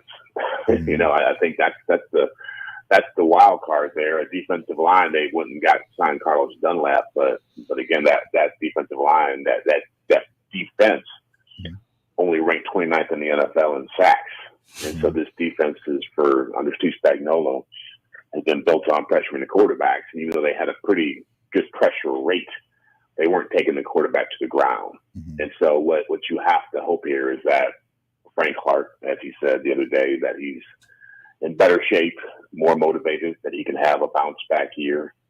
You're hoping that George Karlaftis, a rookie who has not played a ton of football. I mean, he started playing football when he was like 15 years old, so it's like he's still a pretty raw player, can grow up quickly, and you're hoping Carlos Dunlap can come in here and help, and you're hoping Chris Jones can be dominant. And if you're not getting those things, it's going to be tough because you have a lot of new faces. You have a defense that is very complicated, and you have a coordinator who doesn't have a lot of trust in young players. So that's a pretty tough mix to swallow at this point in the year. But everybody's got to do it at some point. Jeff, I'm curious. Again, when you look at the division and you see the moves that they've made, I know we had this conversation yesterday, so I've really tried not to give you the obvious answer. But if you don't think that the Chiefs are winning the division, which team do you see coming out of the AFC West? I like the Chargers. On paper, they're the best team in the AFC West. You look at what they have across the board. You could probably argue that they don't have a player at any position, even at quarterback, as good as Mahomes is. Justin Herbert is considered a top-tier quarterback now. That there's not a player on there that you could say is that much better than what the Chiefs have. Kelsey's the only guy I would say. Yeah, Kelsey and Chris Jones. I'm saying that if you were to compare rosters, I think only Kelsey, Chris Jones, and Mahomes would have an advantage over what the Chargers have on paper everywhere else. So, yeah, when you look at a defense that's going to have Joey Bosa, Khalil Mack, J.C. Jackson, Derwin James, a bunch of other guys, Asante Samuel, the offensive line is really good. Pro Bowler and Rashawn Slater. I mentioned Herbert, Keenan Allen, Mike Williams. I mean, they go up and down the list. This is a team that's underperformed the last couple of years, and they really addressed their big weakness of last year, which was defense. And so they went out and got guys who could stop the run, guys who could defend the pass. And so I think they are well equipped to deal with what everybody else can throw at them in this division. I do agree, and I do admit that the Chargers are the quote unquote sexy pick. I guess if you're looking at this division, I still side with the Chiefs, and this is the only reason why, as it relates to the AFC West, is that the Chiefs are kind of like the Patriots of this division, based off of what they've done the last 6 years. Now, granted, it's gotten tougher because they split with the Chargers over the last 2 seasons. I give the Chiefs the tiebreaker only because of the head coach, and I'm not sure how much the Chargers head coach will have learned from his errors, from his mistakes on kind of gambling and going on 4th down instead of just trying to take what would seem to be the obvious move. And again, you can say the same about Andy Reid. Like sometimes you think just run the football would be a little bit more obvious, but you come to the fact that that's not in the man's DNA. And of course, that's what bites him in the bullet, keeping him from the Super Bowl, among other things. I don't know whether or not when you get down in the trenches and when the game was on the line and when certain plays and certain moves need to be made, I just don't know whether or not against the Chiefs, when they face the Chiefs, whether or not the Chargers will make the necessary play calls to get over the hump against Kansas City when it matters most. Kind of like, again, what we saw in Los Angeles. I think a team to watch out for would, of course, be the Denver Broncos. What will the addition of Russell Wilson to that offense do for that team? Kind of like Tom Brady coming in, to Tampa Bay. Now, granted, had a little bit more talent. They were a potential playoff team, but Winston with the turnovers, you had to cut that out before you could see the success. If the defense is what people like you say on paper is what it should be, Denver should be much, much better. It is hard for me to not see how I don't really see any big moves that they lost with the Raiders. I know obviously you bring in, you're a playoff team and you bring in Devontae Adams. I can't see how you get weak on offense when you add the best wide receiver in football on your team. So, I mean, to me, it's going to be a nail biter. I think it does come down to maybe week 16, week 17 before we find out who wins that division. I still think Kansas City ekes it out, but not by much. And I think if they win it, it's based off of what they do, in the non-conference games or the non-division games than what they do within their own division for them to win that division, Jeff. Yeah, the reason I don't think the Chiefs, they got killer schedule. And again, when you have a young defense and you have new players, it's not like you're starting out. They've started out fast every year that Mahomes has been the quarterback, and even going back to Al Smith. And I think it's going to be tougher to do that when you're trying to transition so many new players into new roles. And when you look at those first 6 or 7 games, they can't afford to start the way they started last year. Facts. There's not going to be,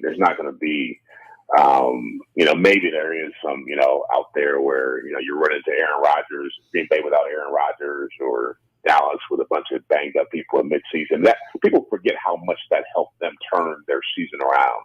That they got some breaks at midseason against some teams that probably would have beat them at full strength. The Giants, Cowboys, and so you get in the second half of the season and you're playing teams that just aren't strong as you. There aren't that many breaks in the schedule, and there's probably only 3 teams on their schedule you can say, oh, that's a game they're going to just dominate. Jacksonville, Houston, Seattle. Those 3 teams just picked about right there. Yeah. And so when you have that kind of mix, and let's be real, this isn't college football where you just go out there and you recruit your butt off and you get a whole bunch of 5 stars coming in here and they all play because you just can overwhelm people. This team has 6-7 guys left from the Super Bowl championship team or starters. That's a big 3, I think. Yeah. 3. Well, no, 4. No, 5. Yeah. You got Chris Jones. You got, I guess, L'Jarius Sneed. No, I don't think L'Jarius was on that team. Chris Jones, Frank Clark, McCole, and Thornhill. Yeah, Thornhill. And Travis and Hardman, Kelsey, and Travis. Yes, so 6. Gosh, and then if you want to throw Andrew Wiley in there, you can. But you bring up a good point. But now, Jeff, you broke the news earlier. Earlier this month about the situation with Orlando Brown and his contract and stuff. Now, I've been on the record that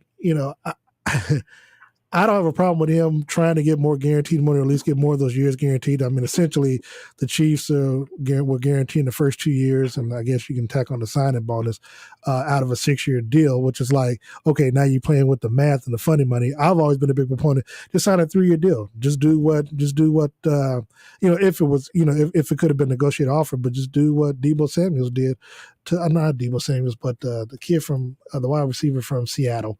DK Metcalf, where he signed a 3-year deal. He got he got $58 out of $72 million guaranteed, and he's going to be a free agent by the time he's 27. I just, I know a lot of Chiefs fans are upset at Orlando Brown. I know you had to report about how the Chiefs front office, may have felt that, I don't want to say deceived, but that they were surprised by Orlando's action, not taking what was offered. From your position, are you surprised that he didn't take the contract? Because, I mean, again, a 6-year deal with only 2 years guaranteed, I kind of see where, he wouldn't sign a contract. No, I'm not surprised by anything when it comes to money in this league. So, negotiations always come down to what a player thinks he's worth and what a team wants to pay him. And look, you go back to this time last year, and people weren't happy with me about when I talked about Orlando coming to this team and what he'd bring to this position. And when I was asked about where they would be at this time of year, I thought they wouldn't have a long-term deal done just because he was not a strong enough player at left tackle to warrant the kind of money he was seeking. And as much as he talked about wanting to play left tackle because of his father's influence, he also wanted to play it because that's where the money was at. Mm-hmm. This was always going to be an issue of a player who thinks he found the right position to play to make some money, and a team that looks at him not as a unique talent, but as one part of a machine. And so, no, I'm not surprised he didn't take it. And it's, from what I understand, it was a very short negotiation, that his demands were very, very high. That's what was, a struggle for the Chiefs, was that you couldn't even really have a meaningful negotiation because you just couldn't get close enough to where you could actually feel like you were making some movement. But I mean, I never begrudge players for wanting to get as much money as they can get because all these guys watch the way the market goes in the off season, and they see what Jacksonville paid Christian Kirk. Mm-hmm. And so I'm sure Orlando Brown would love to have that kind of love coming his way. And you can parse that kind of any way you want to, but in the day, they paid a lot of money for a guy who wasn't that accomplished at his position. And so, he doesn't have a ton of leverage right now, The only leverage I see him having is that you are not going to be there for week 1 or week 2, and the Chiefs' offensive line struggled as a result. And then maybe after the season, you have more different things to talk about. But right now, the Chiefs are saying, Roger Johnson or Joe Tooney, we can go with that. And so we'll see. We'll see. I mean, to me, it's like if you're not showing up for training camp, what's the point of doing all this if you're not trying to show the team that they need you? Yeah, I mean, and like I said, the only leverage that you have is, like you said, they struggle. Maybe Patrick, knock on wood, doesn't get hurt. But if he were to get hurt, maybe that strengthens you. But then, the team could be vindictive. Like, had you been here, what I'm saying, he might not have gotten hurt. Clark Hunt spoke to the team this week, but but for me, I guess I'm saving this question for Brett Veach because, granted, I get it because it's his job, but where is it? I mean, where is it in the manual to where now, because a few players do it, Tom Brady, Patrick Mahomes to an extent, to where you think players should be taking less than what their value is to help a team? I mean, it's not the player's job to help the team out with their salary cap. That's what the general manager and your salary cap staff get paid for. Well, again, it's the value of someone like Orlando Brown or any player really is all based upon circumstances. So, if he was a free agent, maybe you got to pay a little more money to hold on to him, to get him to sign. Maybe someone else is looking to get him. I go back to when the Ravens traded Orlando Brown. He was on the market for a while, and only one team was offering up a first-round pick to get him, and that was the Chiefs. And the Chiefs were desperate. They didn't have a left tackle. And so that, I'm sure, is part of their thinking as well, that you think you're going to go out there on open market and have people throwing $25 million a year at you, you're crazy.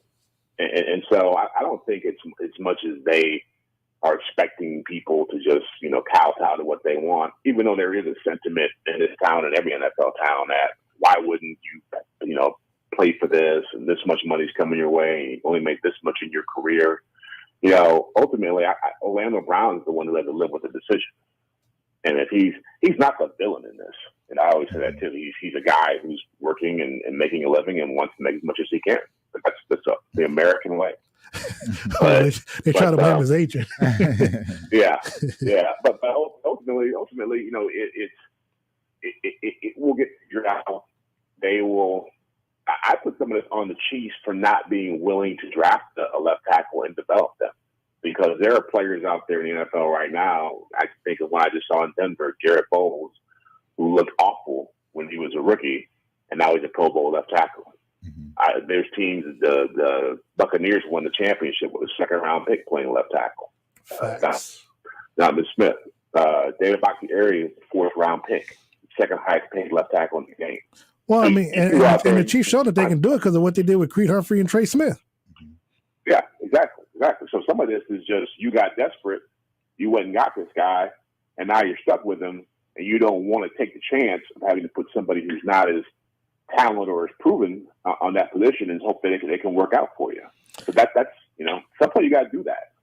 Yeah, because you got 6 and 1.5 dozen the other, because you got a $500 million quarterback that you got to protect one way or the other. Jordan.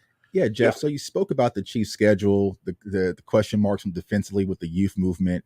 How much pressure do you think is going to be on Pat Mahomes this season? Being the star quarterback, the face of the team, as you mentioned, the Chiefs have gotten off to quick early starts. During his entire tenure with the Chiefs. But how do you think this is going to be for him this year, having to deal with some adversity? Look, I don't think anybody puts. I think Mahomes puts pressure on himself every day to just play. I think he's always trying to be the best he can be. What I see is he's at a point in his career that every young quarterback reaches, especially guys who are high level, where now people are familiar with his style of play. People have figured some of his flaws out and know how to take advantage of that.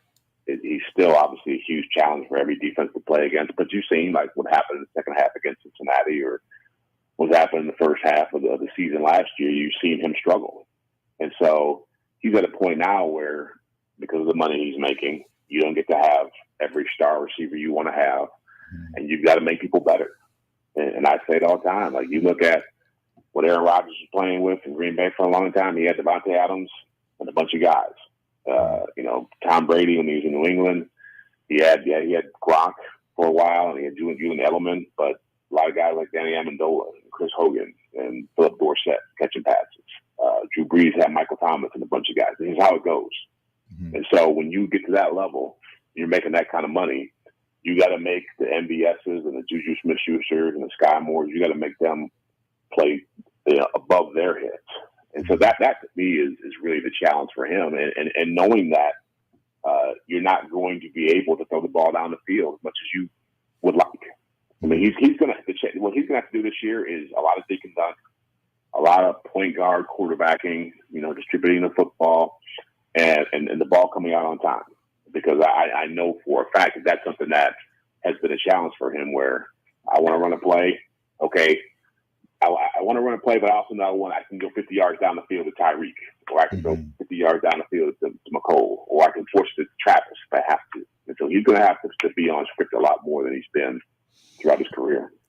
Following that, Jeff, Patrick was asked by someone Friday about anonymous comments that were made by GMs or execs, and of course, kind of following up on what was done with Kyler Murray in his new contract with the homework clause and Lamar Jackson comments that were made towards him where they felt that Mahomes was a street ball quarterback and couldn't do anything past his first read. He addressed those comments, but again, it did have a slight little racial tinge to it. And just, wanted your thoughts on those anonymous comments that these execs and defensive coordinators are making out there, and the fact that, Patrick addressed it with the class that he did. Look, I kind of laugh at this because it was like one guy out of 50, right? Who made a disparaging comment. And I think even he opened the comment by saying, I love the kid.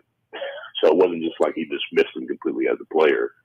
But I do understand that feeling, especially the timing of it with Lamar getting attacked in the same article and that addendum being in Kyler's contract about the 4 hours of work off the field. Yeah, I mean, it's like it's a pretty common thing that happens with quarterbacks, with black quarterbacks. They faced it for years.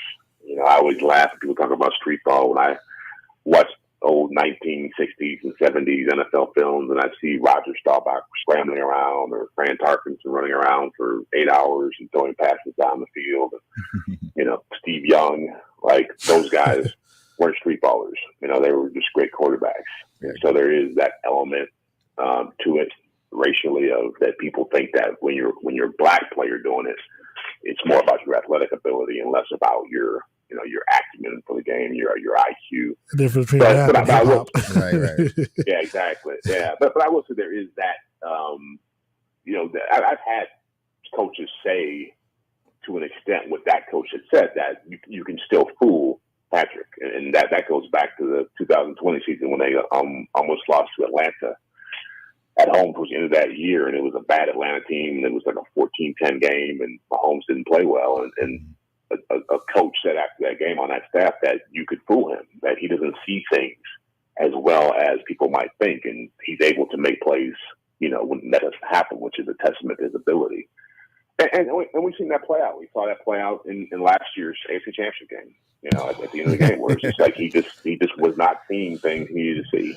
And I said this before on different radio shows this week. I said, to me, it's not a processing thing, an acumen thing, an IQ thing. I think it's just a willfulness that he wants to make so many big plays that he gets greedy and he gets selfish, and you can't do that at this level because people will take advantage of that.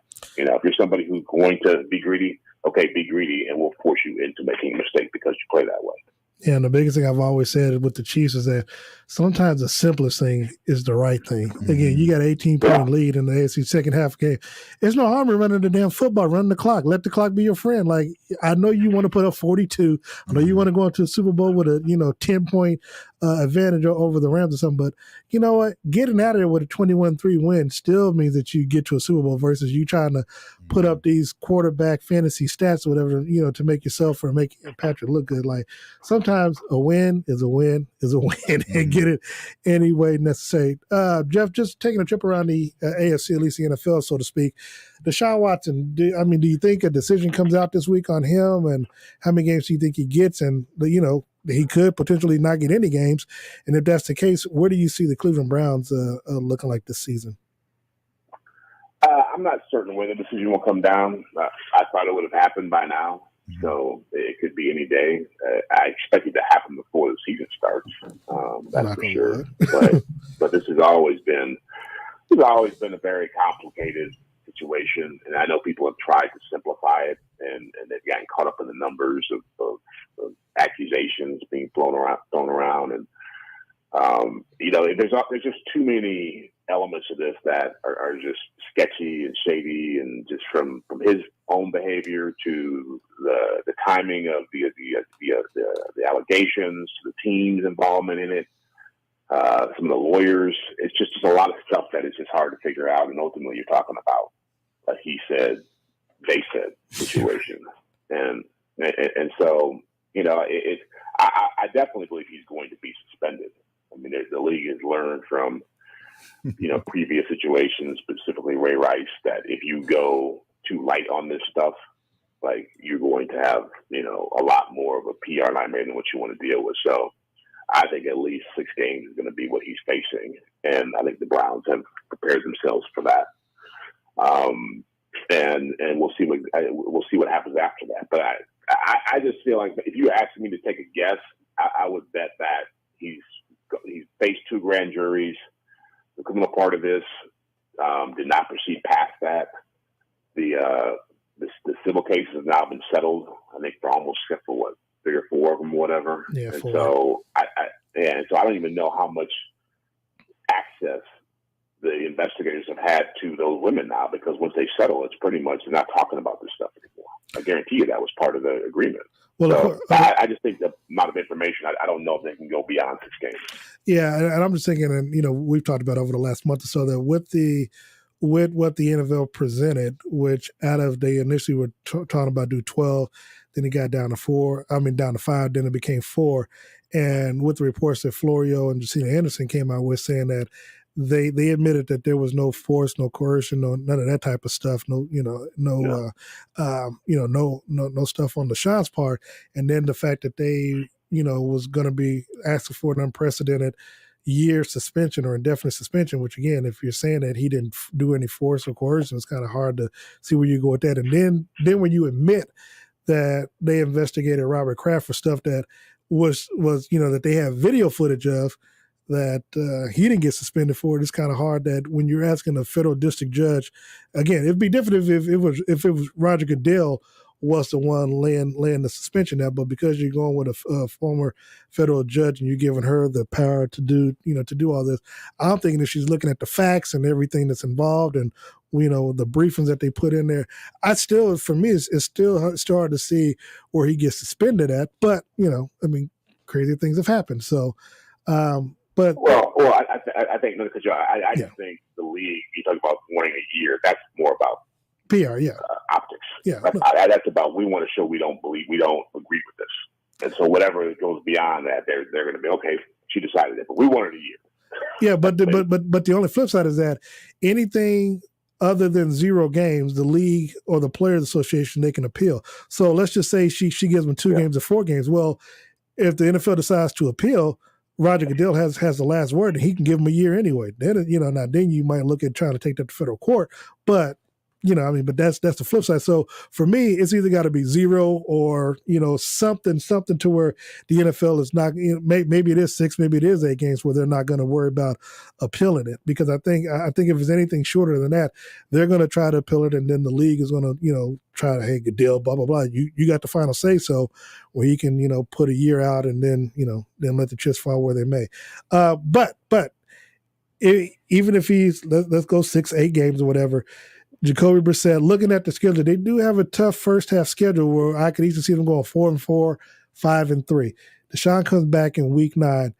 does he still have a chance to take this team to the playoffs? And if they make it to the playoffs with that roster, with the talent they got at running back, maybe Amari Cooper is still that guy. And Njoku, they're paying him like he's a top 5 tight end. We got to wait and see.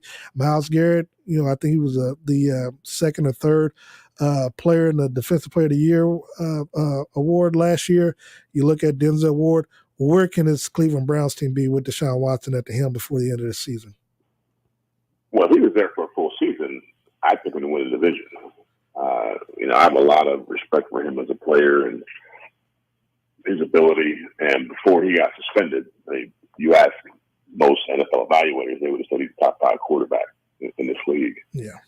So, and so that's why I feel like as much as Cleveland doesn't want him to have to sit for any games, this is a long-term play on their part to be able to say we got a quarterback who is, 25, 26 years old, who is super talented, who can play at the same level as the Mahomes or a Herbert or, Josh Allen, some of these other young guys. So, yeah, I think that if they're hanging around 500 and he comes in, they could easily be a playoff team. If you're talking about anything beyond that, it's a different story. But they have a great roster, and they were challenging for a playoff spot with Baker Mayfield playing with one arm and playing a horse. Exactly. And so, I think you're just going to be able to execute some stuff. And it's a quarterback-friendly scheme, so it's easy to pick up. Brissett has won some games in this league. He's experienced, and they're good enough to run the football and play defense and just slug it out until they get the quarterback. Jeff, have you decided on who's going to be your Super Bowl teams yet, or what? Or do we have to wait on that? Well, I picked Buffalo on the AFC side of it. And so, You're always just going with the win. Okay, I see. You just like the banks. Saying the market go up, the banks go up, and you taking the buy when it's dipping. I see what you're doing. Yeah. So why Buffalo? Seriously, I mean, I'm just why? Yeah, why not? I mean, what have they shown you? What have they shown me? Yeah, what have they shown you? I didn't stutter. They've won the AFC East the last 2 years. They came in here and played one of the best games. They were 15 seconds away from being the AFC Championship game. They've got a quarterback who is as good as the one they got here in Kansas City. Their roster up and down is the best in the league. They almost, you could argue they almost don't have a single weakness on their team right now. This year that what they've built up, adding Von Miller, they've added a couple more receivers.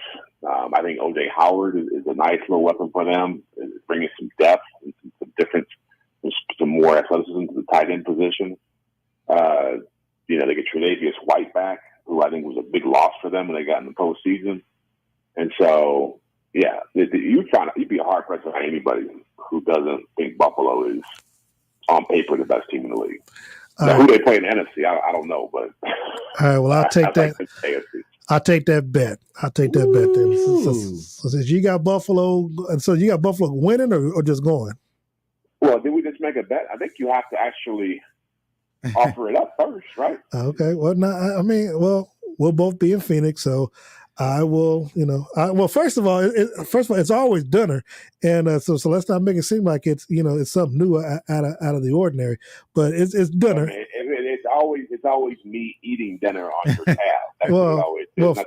Okay. Well, first of all, you didn't do it this year, so it didn't happen. It didn't happen this year, so I and again, I told Patrick before, he made me look bad. Fell in the second half or what? So. He promised me it wasn't gonna happen again. So you're not betting the Chiefs at all. No. We going off of your picks. Hey. Also, you get the field. We going off his for a pick. You asked me to make a bet. No, well, okay. Well, no, let's go and make the bet because you tricked me a couple years ago to where had the Chiefs going. Granted, I had the Chiefs going undefeated. I get that part. But I had the matchup, but the Chiefs lost. The Chiefs lost Super Bowl against Tampa Bay. Mm-hmm. But the year before, he was like, you didn't pick. So we're gonna go off a Jeff's pick this year instead of my pick. So, well, okay. Let's give me some time to feel good about that. You asked me, okay. You asked me who I think is gonna win it. Yeah, if you asked me to make a bet about it, that's a different story. for it. Okay, because trust me, now you know me, it wasn't looking good when the Chiefs were 3-4 last year. When they had 3-4 last year after that game against Tennessee, man, I was scared to show my face around Jeff. But let's see. Okay, so you got Buffalo, so you got Buffalo in the AFC. Oh, man. It's hard for man. And see, I know what you're gonna say. You got to go where your bread is buttered, but don't do it. You know what? See, no. Okay, hold on. Yeah, you got some guidance over there. Yeah, you got some. I know that's the point, but you know what? Somehow the Chiefs can have a down year and still end up with home field advantage. You know, I mean, like had a down year last year. Came with. I'm gonna go with Kansas City, but my fallback is gonna be depending on how many games Deshaun Watson get. I still like Cleveland because I think especially with the fact that they've dropped some receivers in camp this last week, they're gonna get a Wolf. I think they're gonna get add a couple of veteran wide receivers, depending on how many games again he's suspended for. If he's suspended for 4 games, I think the sky's the limit for that team because I do like Deshaun with Nick Chubb, Kareem Hunt. Amari Cooper, he's not going to make the same mistakes that Baker Mayfield made. I think the pressure would end up being on Kevin Stefanski not blowing games because it's like you got Deshaun Watson. Deshaun Watson's not going to put that defense in a position where they're going to be out on the field a whole lot, making a lot of mistakes, turnovers and stuff like that. So I think that he helps that. I think he helps that team overall just by his presence in his decision making. So if he's suspended for 4 games or less, I like Cleveland, Kansas City in the AFC Championship game. I'm not gonna lie. I'm just not that big of a believer in Josh Allen. When it comes down to it, I just don't believe he's gonna be that guy when it boils down to it. When the chips on the line, I just don't see it happening. So the way he played last year in the playoff game, you don't think that showed anything? No, because you know why? Because the Chiefs put themselves in that position, man. If Sir, no. How he played. Hold on.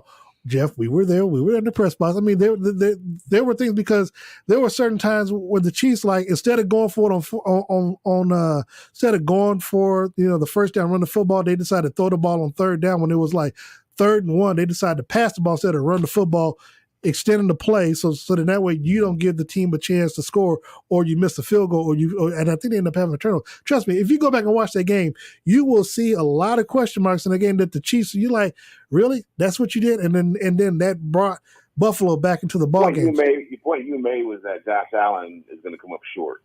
Facts. And what I was saying, how is that not evidence of him playing at a high level?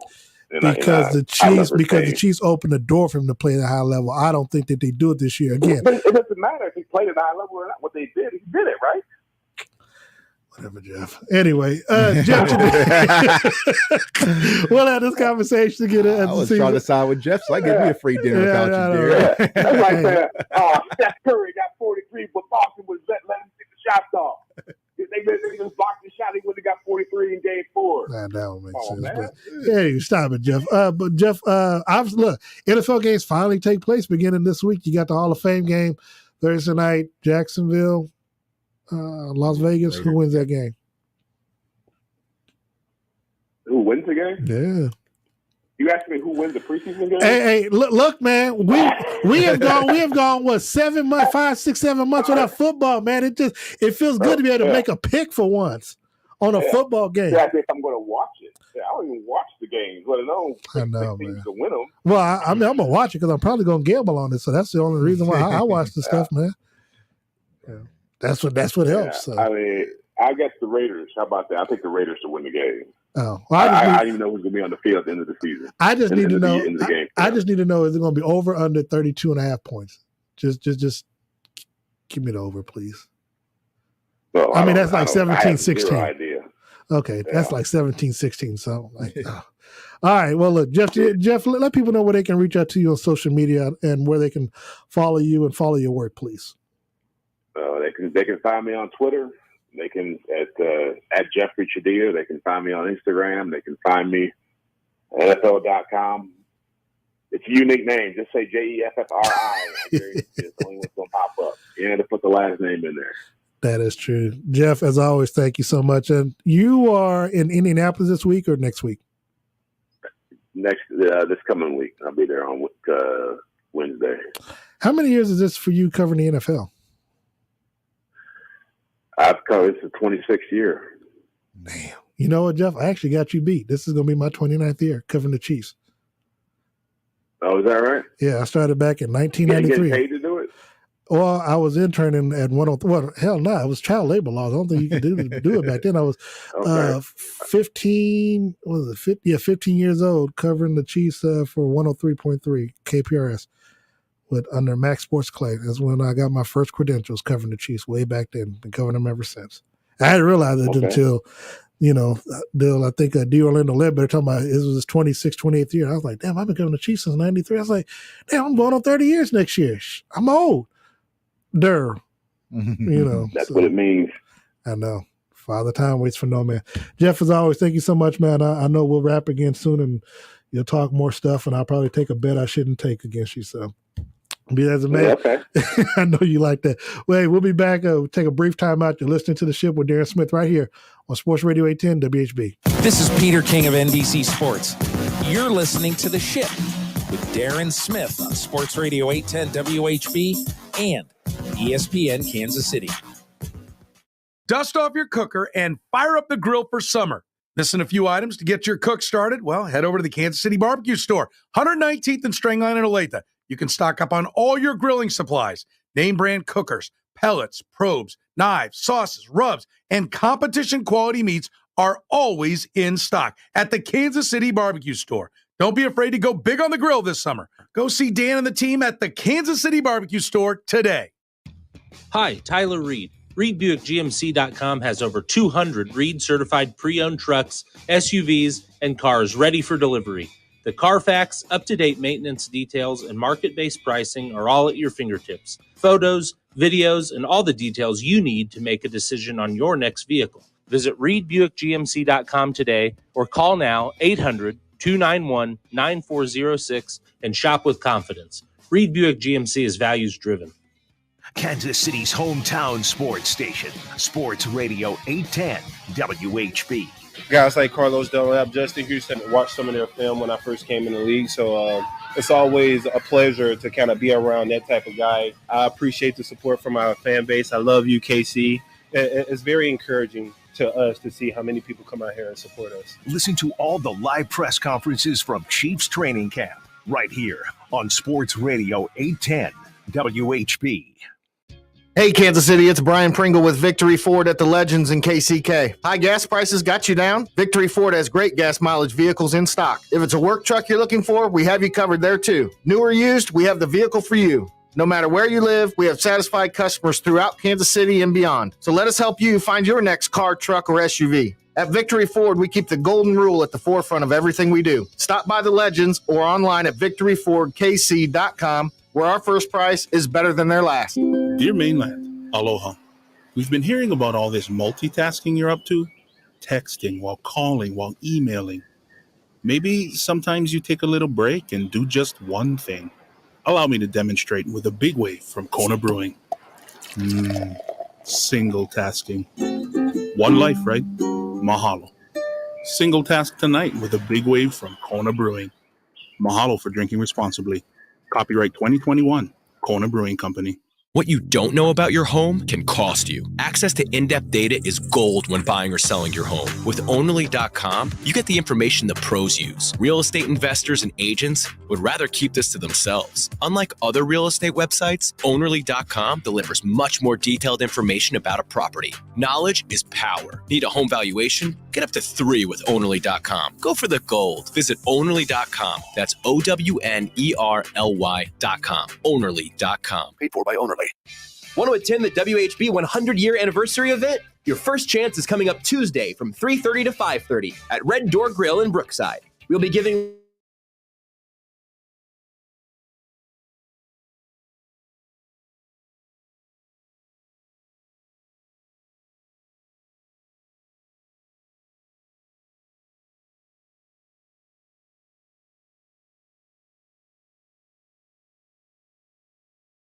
Every day you pull into your garage and you see the same grungy concrete floor, probably with some staining and most likely some cracking. It's ugly.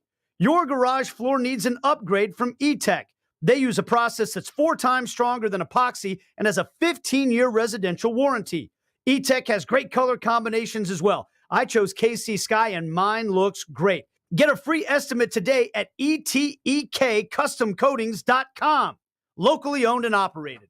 This is Lee Steinberg of Steinberg Sports, and you're listening to The Ship with Darren Smith on Sports Radio 810, WHB, and ESPN Kansas City.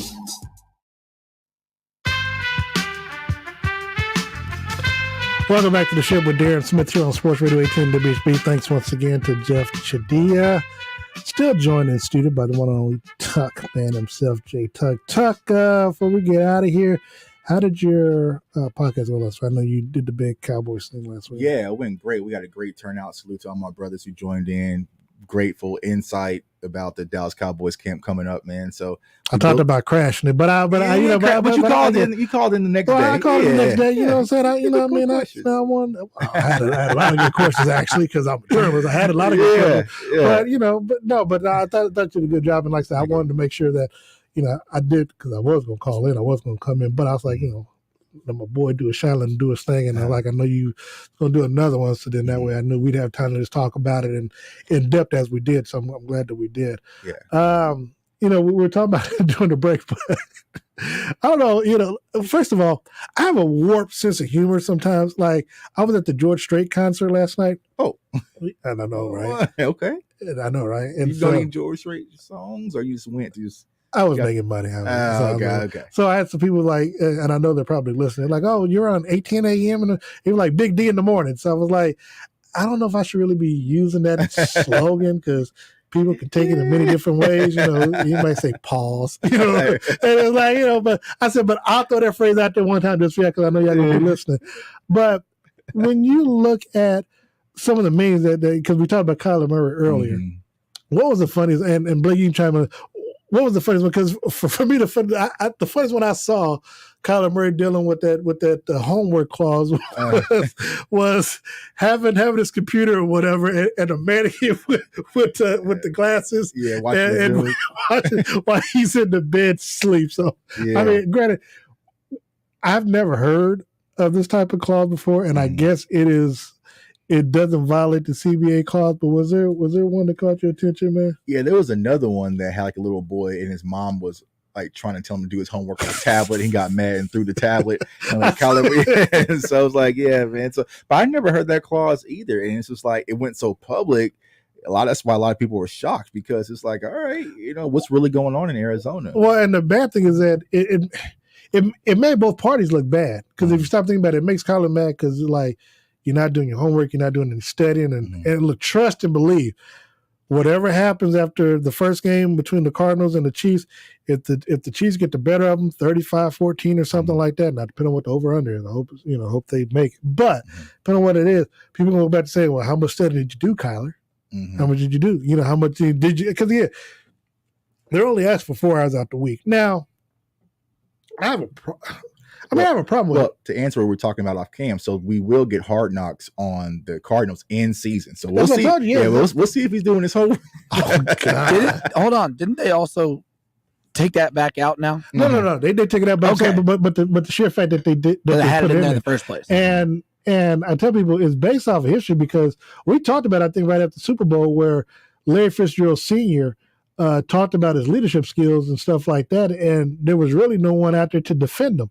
And so, and he said this week after meeting with the media, well, I find it disrespectful because I couldn't have gotten this far without, hard work and studying. But I'm like, this is what you said. You said in the New York Times profile last year that you don't burn the midnight oil, looking at videotapes and stuff like that, that you feel like you and I forgot what movie it was where you just feel like you can see it before it comes, where you just let your talent, take over and you make the plays that you do. So, again, it sounds like they were trying to Jamarcus Russell him. Give him a blank game film and see if he'd even watch it. Hey man, I watched him. I listened to him. That is still so messed up, man. That's jacked. He said, "Oh yeah, man, it was good. The film was good." They said, "Really?"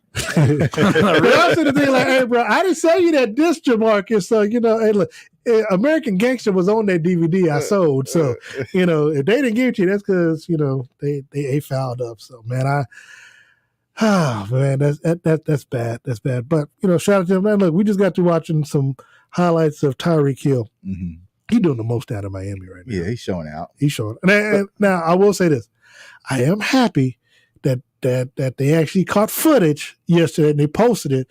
Tua Tagovailoa throwing a 65-yard quote unquote touchdown pass to Tyreek. I'm glad they did that, but I just need my guy to bring it down just a little bit, just a little bit. Let the season start. If you got your money and moved to South Beach, you would be happy too. Trust me, if I just got the money, I'll be fine. Now, if I moved to South Beach and got the money on top of it, and so that's something else. I said, I understand what Tyreek doing. My man got enough kids. If he had any kids and he lived in South Beach, yeah. But he showed his house on his YouTube, so I follow his YouTube channel. So he showed his new house in Miami, and it's not. Well, he's had it for a year, so. Was it new? He had it for a year. Well, he bought it last year, so there was talk that he was always trying to figure out a way to get to Miami. He had a KU rug in there, so all right. That's a rock chalk. So yeah. Okay, so what does his house look like? I mean, give us a description. Tell us about the crib. I mean, it was nice, man. Multi-levels. He has his podcast room. The kids have major rooms. The pool was amazing. Like it's what you should be living like. So get that big contract one day, Darren. One day. Yeah, but that's the case, man. I need to go to a state that ain't got no state tax. That's like what Florida. he did. That's what he did. So I was like, yeah. So he's out there putting on a show during camp, hyping up the fans on the mic, gassing up Tua Tagovailoa like he's the most accurate quarterback. Like, all right, we get it. We get it, Tyreek. But it's going to hit mid-season where them L's start adding up, and he got to play against those Bills that Jeff mentioned, and it ain't going to be the same. Now, that's going to be a good matchup because whether Tre'Davious White comes back, and again, I don't know what his addition, and really it should be a great addition for someone like Jalen Waddle. Mm-hmm. You know what I mean? Because I want to see if his numbers peak because of Tyreek being on the other side, or what they look like if you got them both on the same side, because you can't double them both. So I mean, that's going to be I mean, those are going to be some good matchups, and I can't wait to see what difference Tyreek Hill brings to that offense. And again, you got Mike Gesicki, and there's going to be a lot of pressure on Tua Tagovailoa as well. Yeah, they added Cedric Wilson and Connor Williams from the Cowboys roster last year as well, but. I'm not putting the Dolphins on my radar. But we're gonna have fun out there. Hey, Cedric Wilson, former teammate of mine at Coffeyville Community College. Hey, Coffeyville. Cool cat. To the Ville, man. Cool cat. Okay. So actually, we got another player, Marquise Bell, that went to FAMU. He played from Coffeyville as well. So nice. Well, let people know where they can reach out to you at, Jordan. Yeah, you can find me on all social media platforms, JTuck151 and CFO Sports on YouTube. All right, and of course, reach out to me, Darren Smith, WHB, Instagram, Twitter, and Darren Smith 816 on Facebook. We will be back next week right here on the ship, here on Sports Radio 810. WHB, we are out of here.